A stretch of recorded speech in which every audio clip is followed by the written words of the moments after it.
Hello and welcome to another edition of Illinois Issues in Review. I'm your host, Barrett Peterson. Tonight we have a very special guest. His name is Emanuel Chris Welch. He's running for state representative. He's also known as Chris Welch to most of the people in the area and his friends. Right now Chris is the president of the board at District 209, which is Proviso High School. You do call it president, do you not? I am the president. Or chairman? Yes, Chris? president of the board. And thanks for coming out. How are you doing? I'm great. It was a snowy night. Yes, I made it through. Yeah. I had to come out and see you tonight. Yeah. I was looking forward to it. Well, thanks for sacrificing the bulls. Well, I think they had it in the bag. Good. They looked pretty good over the Bobcats. Yeah. Now, Chris, where were you born and raised? I was born and raised in the 7th District. I've been there my whole life. Good. I just had a birthday, just turned 41, and I've been in the 7th District all 41 years of my life. I started out in Maywood. When I got to 8th grade, my family moved to Bellwood, and then I would walk through Bellwood and Hillside to get to school for high school, and I loved the homes in Hillside, so when I graduated from law school, I bought a house in Hillside, and that's where I'm at. And where'd you go to high school? Proviso West. Oh, good. Proviso Okay. West. And so it's kind of interesting. You went to Proviso West, and now you're the president of the school district there. Well, I think that's, part of what drove me to run for the board. A lot of people that attend Proviso are real attached as alums. There's a passion there, and not just me and most of the folks that walk through those halls and graduate. So when I came back and bought a house in Hillside, I was reading the papers and watching what was going on with the old high school, Yeah. and it sparked my interest to get involved. What'd you do after high school? After high school, I went to Northwestern. I went to Northwestern in Evanston. What'd you study there? Studied communications was my major. I also had a minor in political science. I've always loved politics, so it's kind of weird that I'm here today. Folks always said that I'd probably run for something because whether it was grade school or high school, I was involved in student government. Even in college, I was involved in government in the residential hall associations and things of that nature. So I've always been active in whatever I've done. And what was so Northwestern? You're up in Evanston. I was up in Evanston. Nice campus. Huh? Beautiful, gorgeous campus. Beautiful lakefront campus and diverse student population.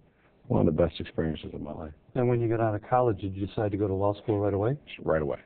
What I did, the little twist I had on it, Barrett, was I wanted to continue going to school right away. I didn't want to get complacent and never go back. But I worked full-time at WGN-TV. And doing what? I was a weekend assignment editor. I got to assign Bob Jordan and Jackie Bain their news assignments. It was a fun job. I started out as a sports intern in the WGN sports department with Dan Rohn, and those guys are just great, Rich King. And then a job came open on the news desk. I was like, hey, I'm going to law school. I went to law school part-time, which took 1 extra year instead of the normal 3. But I'm like, hey, I want to work, not take out as many loans, and work there the entire time I was in law school. And no one likes to work weekends. I'm like, I'll do it. Yeah. It was a great job. And so you went to law school at? John Marshall Law School, downtown. Downtown, good. A lot of lawyers in Chicago go there. It's a great school. A lot of judges. Yeah. I loved it because you actually got to take classes by some of the federal court judges, like Judge Kokoris and Judge Norgal.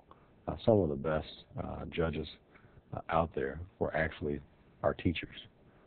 So fabulous experience at John Marshall. Yeah.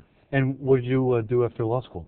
After law school, I started working right away. I went. I left WGN. Went to work very briefly for the Department of Children and Family Services, even though it was a brief stint. Better known as DCFS. DCFS. Yes. I learned a lot in that time. What did you do there? Actually, while I was waiting on the bar results, I was working as the Deputy Chief of Communications. And the intent was initially to go from there to working in legal.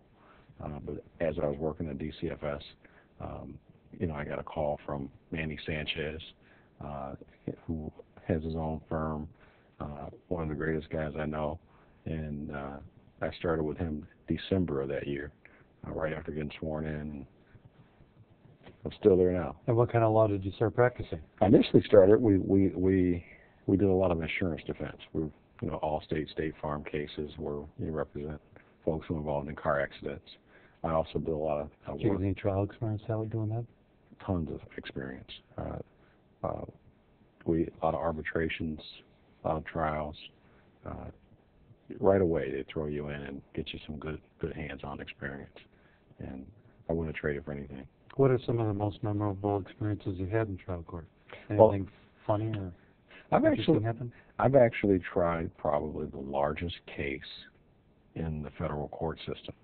I had a case a few years ago where I represented 12 police officers in a Section 1983 civil rights case against 79 plaintiffs. And that case lasted 6 weeks. It started in early January and didn't finish until the day after Valentine's Day of that year.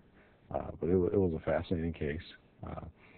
It went on appeal. We argued it at the appellate court, and so it was a case that lasted total over 11 years. Wow. So that's been by far the most interesting case I've ever been involved in. Anything funny? Anything funny? We've had a lot of those. I mean, you get the cases. We've done a lot of work for McDonald's Corporation. Yeah. You get folks that make up things that's in their food. Oh. We call them the foreign object cases. Oh. I don't want to say too much, but people say they found things in a chicken McNugget that you just know they couldn't have found in a chicken McNugget. Oh. And then you go in the refrigerator at the office, and we got lawyers keeping their evidence in the refrigerator where people's lunch is. And so I think we can find a better place to keep your evidence, folks. Yeah. Well, you are running for state representative. What made you decide? Well, first you ran for District 209. Yeah. And what year was that?